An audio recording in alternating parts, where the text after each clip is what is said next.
Hello everyone, I welcome you all to Geeky Script.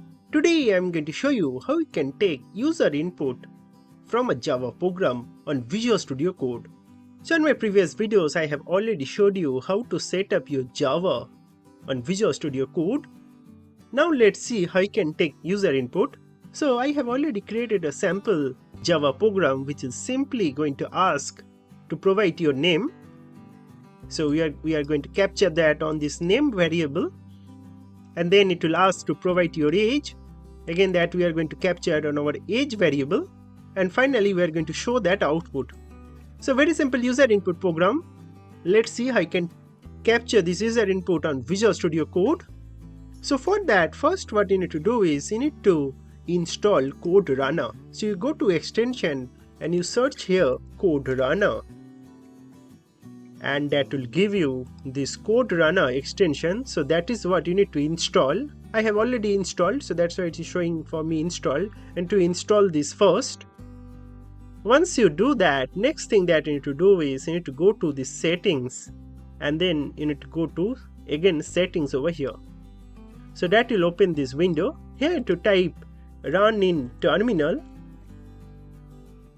So that will give you this Code Runner run in terminal option. You need to enable this, and then you can close this, and then you write your program basically over here.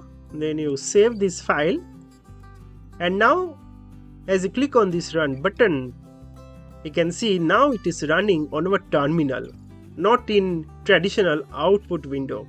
It is running now on terminal, and it is asking for users to provide your name.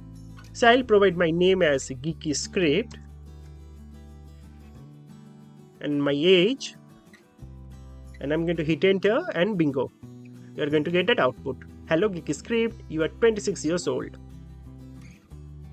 So that's how you take user input on Visual Studio Code.